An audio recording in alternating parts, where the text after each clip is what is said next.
Shooting of schoolgirl in downtown Kingston sparks fiery protests. INDECOM investigates. Good evening and thanks for joining us for Primetime News and a special welcome to our viewers on OneSpotMedia.com. I'm Janella Precious.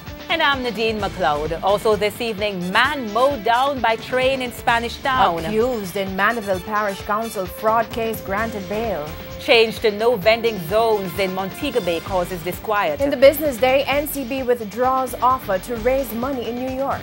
There's also sports commentary and weather in this newscast. But before the break, the feedback question. Tonight we're asking, do you believe INDECOM is impacting the work of the police?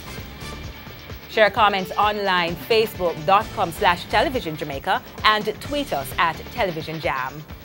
Stay with us. The Primetime News Package returns right after this break.